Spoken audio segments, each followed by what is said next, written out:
Good morning, students. Today we're going to start with our new chapter of the Vistas book, that is the third level. I'm going to give you a brief description about the author Jack Finney, and then we'll start with the chapter. Jack Finney is the recipient of the World Fantasy Award. He's a writer who basically writes on illusions, scientific thrills. He's an American writer. If we talk about the chapter, the third level, it works on illusions. Basically, if you have seen the movie, The Chronicles of Narnia, wherein the girl opens the cupboard and moves into the different world altogether.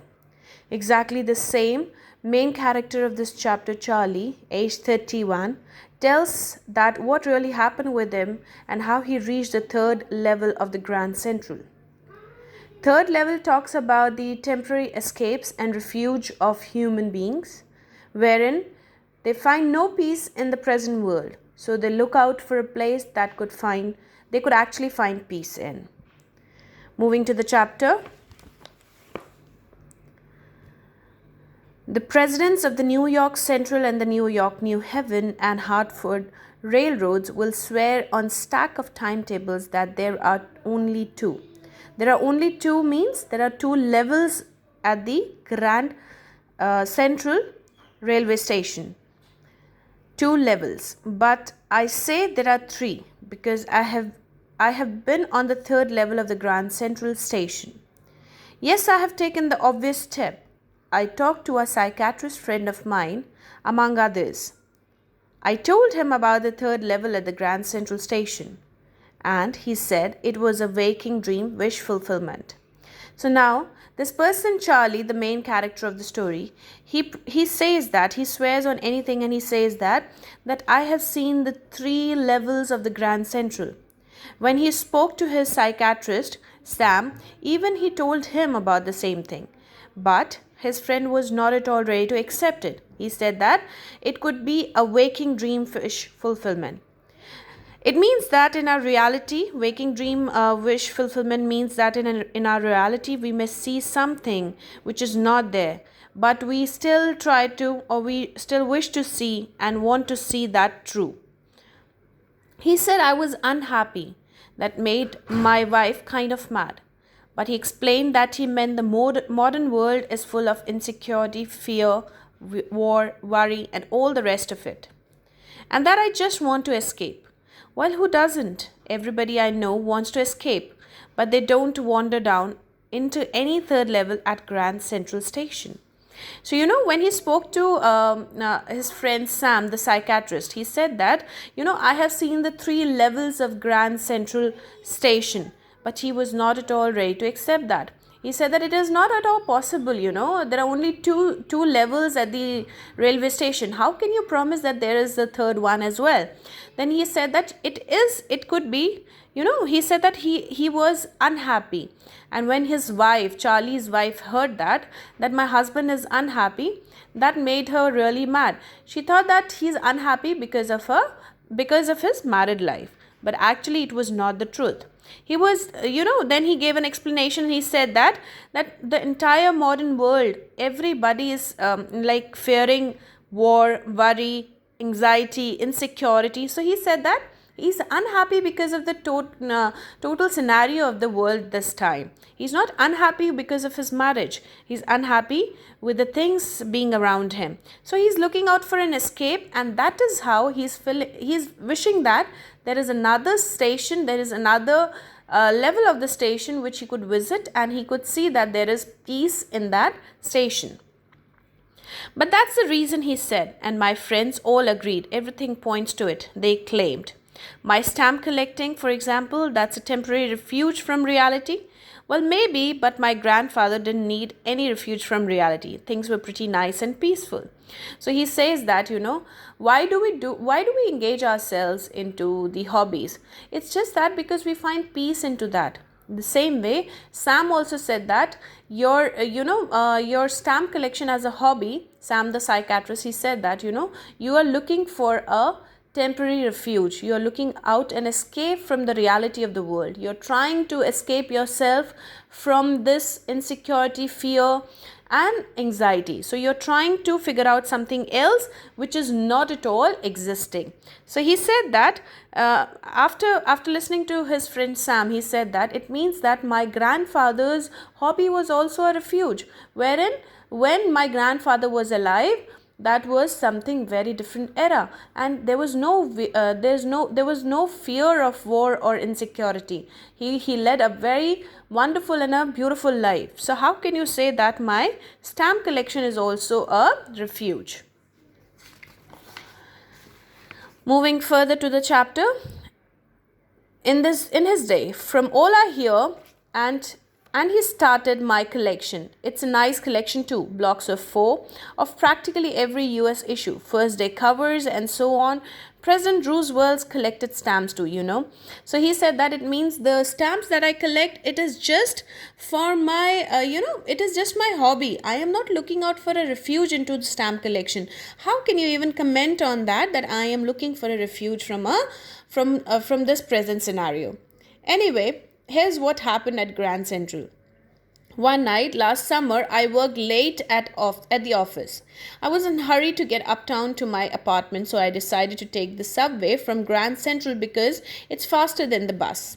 Now the main chapter starts, and he says that how exactly I found there is a third level in the Grand Central Station. As I told you, Jack Finney writes more about the illusions and the scientific thrillers. So it is one of those kind of a story which you can say it's a kind of a fiction, or probably you can even compare it with the thing called deja vu. Deja vu is like when you think that there is something or something has been there with you, but in reality it does not exist. So now he's telling us how he reached the third level of the Grand Central Station, wherein nobody has seen that third level of the Grand Central. Anyway, here's what happened at Grand Central. One night last summer, I worked late at the office. I was in a hurry to get uptown to my apartment, so I decided to take the subway from Grand Central because it's faster than the bus. So now he worked very late at the night. So mark each and every word what I'm saying. He was working late at the night. So it means he was in a hurry and he was into a dilemma that he has to reach his place. So instead of taking a bus, he took a subway and he decided to reach to the station. Now, I don't know why this should have happened to me. I am just an ordinary guy named Charlie, old, 31 years old, and I was wearing a tan gabardine suit and a straw hat with a fancy band. I passed a dozen men who looked just like me, and I wasn't trying to escape from anything. I just wanted to get home to Louisa, my wife. So, what's the name of the wife? Louisa. And he's just a normal man. He's not any Superman who's like expecting something really which is not going to happen. But he is just a normal man like you and I. So it is just a normal story. But still he finds some abnormalities into his daily routine. So when he's looking out for reaching out to the station, what he saw, now he was wearing a suit. Gabardine is a kind of a tough woven cloth, and a straw hat is a straw which is woven with straw. So now he passed many dozen men, and he was passing through, and he was just looking forward to one thing, that he has to reach to his home to his wife. So I turned into Grand Central from Vanderbilt Avenue and went down the steps to the first level, where you take trains like the 20th century. Then I walked down another flight is the flight to the stairs, to the second level where the suburban trains leave from. So the first level was for where you actually take the trains to the trains like in the normal intracity and intercity. So there were like two levels. One was for intracity and the other one was intercity. Where the suburban trains leave from, ducked into an arched doorway heading for the subway, and got lost. That's easy to do. I've been in and out of the Grand Central hundreds of times, but I'm always bumping into the new doorways and stairs and corridors. Once I got into a tunnel about a mile long and came out in the lobby of the Roosevelt Hotel. Another time I came up in an office building on 46th Street, 3 blocks away. Sometimes I think Grand Central is growing like a tree, pushing out new corridors and staircases like roots. So he says that it's not the first time I am actually getting lost into such kind of a thing, but ये मेरे साथ बहुत बार हो चुका है. It had actually happened to me many of times. Once I was trying to reach into the tunnel. When I was reaching into the tunnel, I came out into the Roosevelt Hotel. So Roosevelt Hotel is like something very far from the station, but somehow he says that I don't know, but how do I figure out? But somewhere inside my sixth sense, I reach to a place where I don't know where this particular thing is taking me to. So now again he says that just read down to the last two lines of the page. Sometimes I think Grand Central is growing like tree, pushing out the new corridors and staircases like roots. So it's only the Grand Central railway station which takes him to a deja vu kind of a thing. He says that at times I reach the Roosevelt Hotel, at times I reach to the 46th Street, which is like 3 blocks away from the station. So it is like a kind of a it's a kind of a thing that takes me to different places. So he compares the Grand Central Station to a big tree where its roots are taking, like reaching to different places. So now he says that I don't understand how does that happen to me, but somehow I reach to the next level of the station. Now moving further, he says that there's probably a long tunnel that nobody knows about, feeling its way under the city right now, on its way to Times Square, and maybe another to Central Park. And maybe because for so many people, through the years, Grand Central has been an exit, a way of escape. Maybe that's how the tunnel I got into. But I never told my psychiatrist friend about that idea. So why he did not tell this thing about the Grand Central to his friend? Because definitely his friend would have never agreed to whatever he was explaining, because that is not true. In reality, the Grand Central Railway Station has got only 2 levels. It has got no tunnels. It has got no tunnel which is reaching to the Roosevelt Avenue, or probably not any more corridors which is leading to any particular parks. But he said that but it happens to me. I am the only one who can experience this thing, that just because of this tunnel, I reach to some other places. The corridor I was in began angling left and slanting downward, and I thought that was wrong, but I kept on walking. All I could hear was the empty sound of my own footsteps, and I didn't pass a soul. So now, after reaching the second level, which exists in reality, now he's moving further, his footsteps are moving further, and there is a kind of virtual way which was being made for him, and he was reaching forward and forward, and he could not hear anything. So imagine the thing, क्या हो रहा है उस समय, उसको ये लग रहा है कि मैं सेकेंड लेवल से मैं थर्ड लेवल पे भी जा रहा हूँ. There is something which is taking me to another level which does not exist, but still he was finding a way and he was walking. And when he reached inside, he could not hear anything. That was just the hollow space, and moreover he could hear only his own footsteps, and there was nothing. Then I heard that sort of hollow roar ahead, that means open space and people talking. और जब वो थोड़ा आगे गया तो उसे ये लगा कि कहीं से कोई आवाज़ आ रही है, कुछ हो रहा है, and I could hear something. So now the tunnel turned sharp left. I went down a short flight of stairs and came out. For just a moment I thought I was back on the second level. So now listen to it carefully. उसको अभी भी यही लगा कि वो second level पे है, लेकिन एक्चुअली वो सेकेंड लेवल पे नहीं था. वो सेकेंड लेवल से क्रॉस करते करते करते वो एक ऐसे लेवल पे पहुंच गया था जो कि रियलिटी में एक थर्ड लेवल था. But I saw the room was smaller. There were fewer tickets, windows, and train gates, and the information booth in the center was wood and old looking. And the man in the booth wore a green eye shade and long black sleeve protectors. The lights were dim and sort of flickering. Then I saw why. They were open flame gas lights. So now he was totally onto a different level. Now you call it as a dream. Now you call it as a deja vu, you call it as an illusion. It's all up to you. It is just a fiction. Do not get mixed up with reality and the fiction.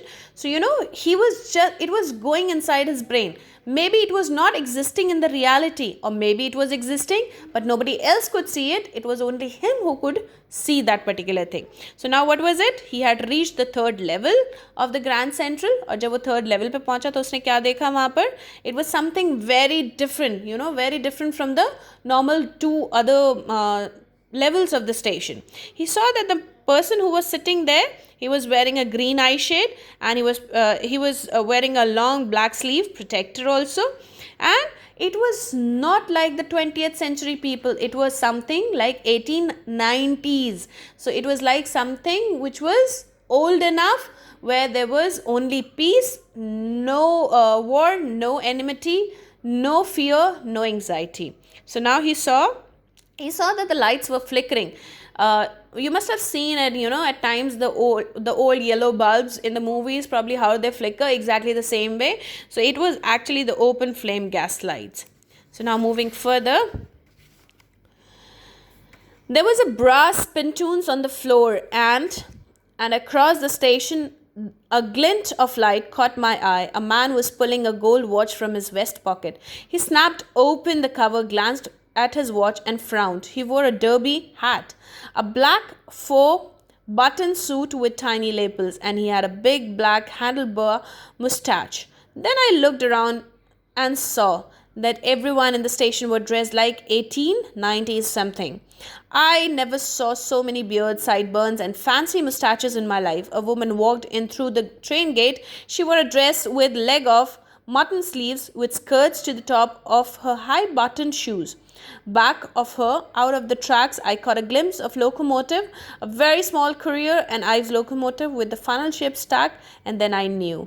So now the entire paragraph talks about the people, how they were dressed in the old 1890s. It talks about the locomotives, the engines that were only existent in the 1890s. So he could see there was a different platform, the different railway station altogether, like it used to be in the 1890s. A small little windows of the ticket booking. He saw that people were passing by. He saw that people used to carry the watch in their vest pocket. So exactly the same way, he saw everything which was very different from the 20th century. He saw that people were altogether different, but he could not figure out that what's really happening.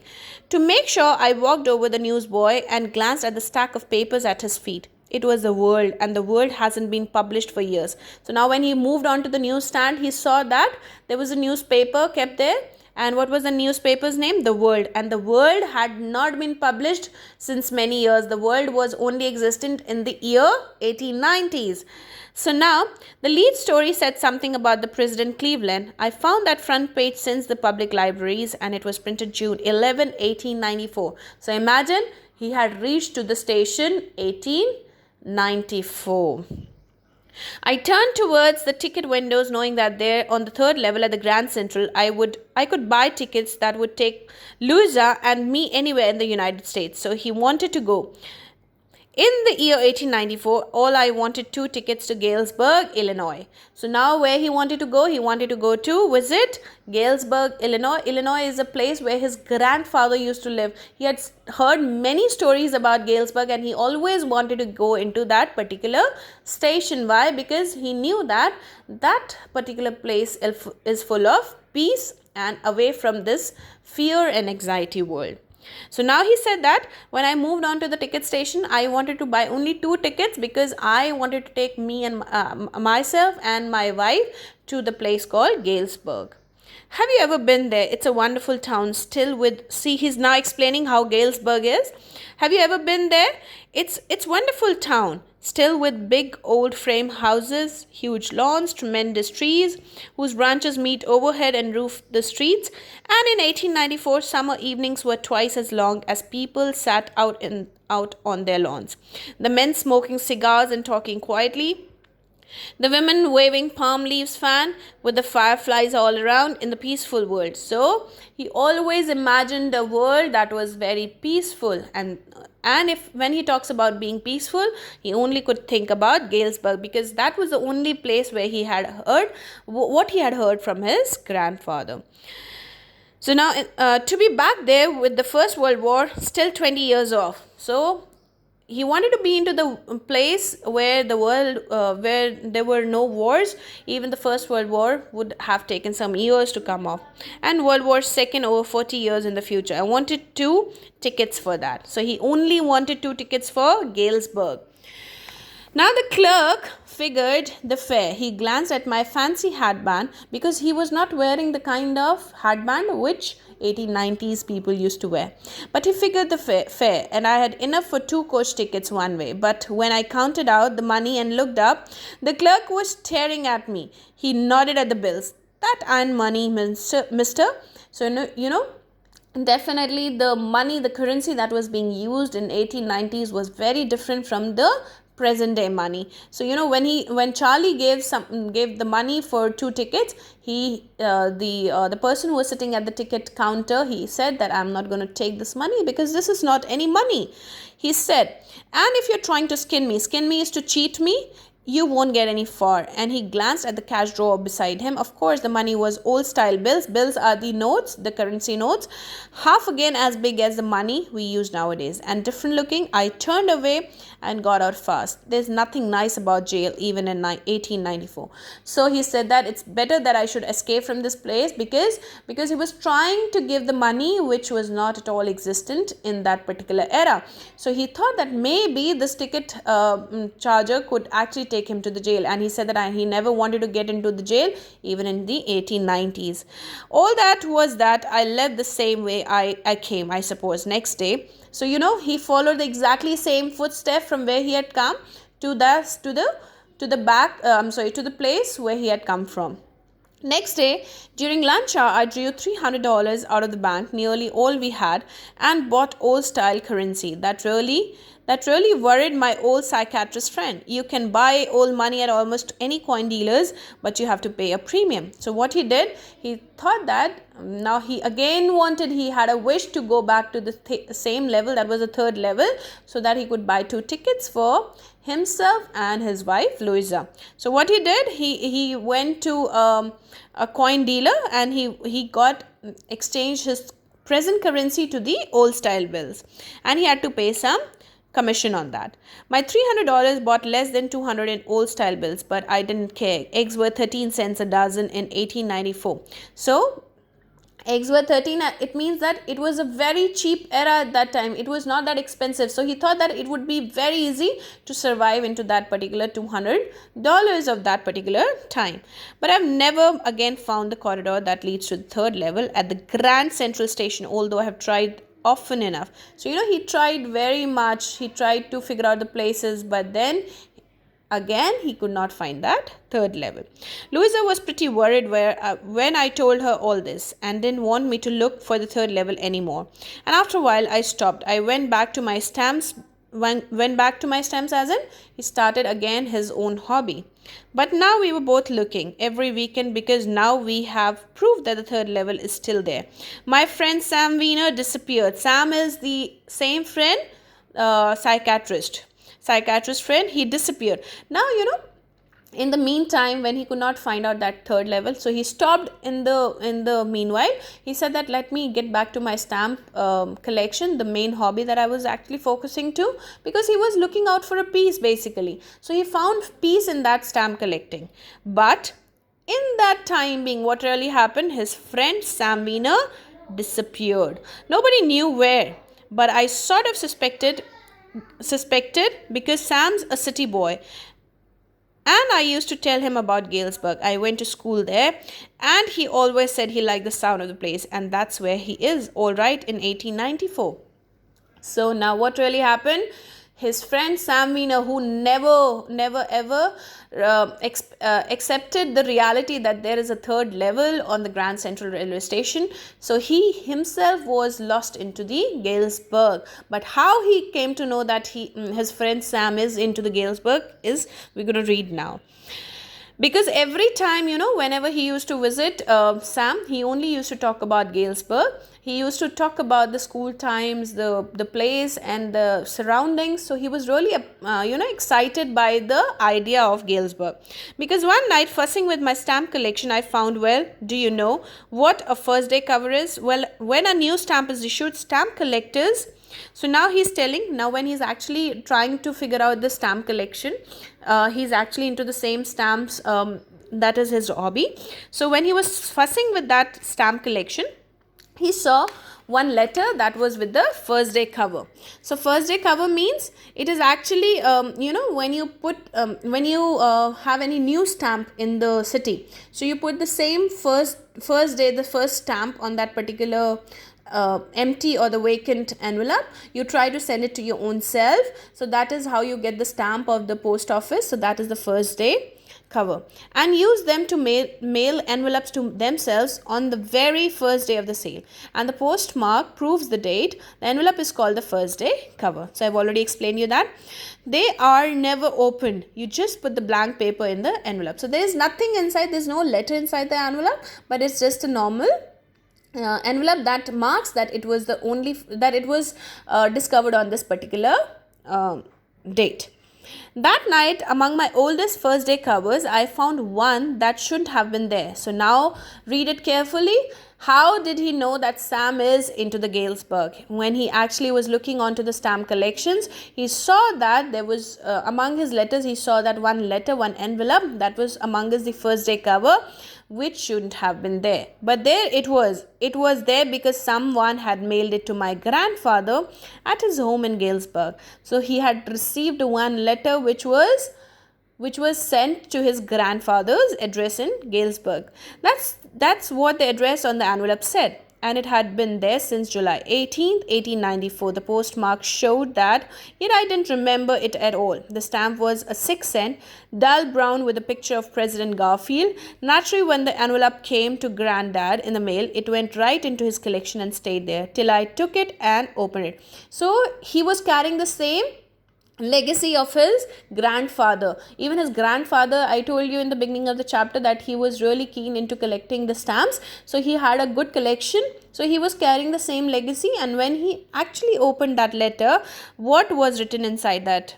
So you can see that there was a small letter inside. Charlie, I got to wishing that you were right. Then I got to believing you were right. First, I was thinking that you may be right, but now I have actually believed that you're right. And Charlie, it's true. I found the third level. I've been here 2 weeks, and right now, down the street at the delis, someone is playing a piano, and they are all out on the front porch singing Nellie Home, and I'm invited over for lemonade. Come on back, Charlie and Louisa. Keep looking till you find the third level. It's worth it, believe me. So see, imagine the person who was never into the favor that yes, there was a third level. He himself had reached and found that third level. He was already there, and now he is inviting Charlie and Louisa to also come there. A note is signed Sam. At the stamp and coin store I go to, I found out that Sam bought $800 worth of old style currency that ought to set him in a nice little hay, feed and grain business. So what he did, Sam had actually converted his $800 into the old style currency, and he went there to set up a small hay and grain business. He always said that that's what he really wished he could do. And he certainly can't go back to his old business, not in Galesburg, Illinois in 1894. His old business, why? Sam was my psychiatrist. Definitely why he went to the hay business, because psychiatrists were they had no trace in 1890s. So it is a very fictional story. Don't get much confused into it. It's a very simple story which tells about the reality and the refuge of a normal human being. Just go through the chapter once, understand the explanation, go to the gist also, so that the chapter is well explained to you.